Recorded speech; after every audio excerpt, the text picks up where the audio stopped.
வணக்கம் நண்பர்களே, இயற்கையில் நம்ம சேனலில் மீண்டும் உங்கள் கவிதா. எல்லோரும் எப்படி பார்க்கீங்க? நல்லா இருக்கணும். அத்தமே கடவுள்கிட்ட கேட்பேன்.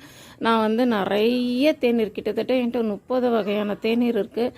ஆனால் யாருமே இது வரைக்கும் அந்த தேநீரை பற்றியோ இல்லை ஒரு என்கொயரி கூட பண்ண மாட்டேறீங்கப்பா. எனக்கு ஆனால் அது ஒரு பெரிய மன வருத்தம், கஷ்டம்.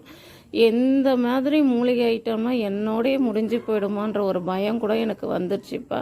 நான் எவ்வளோ சொல்லிகிட்டே இருக்கிறேன். நீங்கள் ஒரு ஆள், ஒரே ஒரு குடும்பத்தில் ஒரே ஒரு ஆள் வாங்கி இந்த மாதிரி தேநீரை குடிச்சிங்கன்னா அந்த பரம்பரையே ரொம்ப நல்லாயிருக்கும். ஏன்னு கேட்டிங்கன்னா, நான் ஒரு மூலிகையிலையும் நான் சேர்க்குற விதமும் சரி, நான் எதை எந்த அளவுக்கு சேர்க்கணுமோ அந்த அளவுக்கு சேர்த்து ஒரு தேநீராக கொடுக்குறேன்ப்பா. ஒரு 30 ரூபா, 40 ரூபா, 50 ரூபா, 100 ரூபா, 125 ரூபா. இதுக்கு மேலே என்கிட்ட மூலிகை தேநீரோட ரேட்டே இருக்காது. ஆனால் அதை கூட நீங்கள் வாங்க மாட்டேறீங்கன்றது தான் எனக்கு மன வருத்தமே. நான் தாமரைப்பூ தேநீர்லேருந்து எல்லாம் போட்டிருக்கேன். தயவுசெய்து இனிமையாவது கொஞ்சம்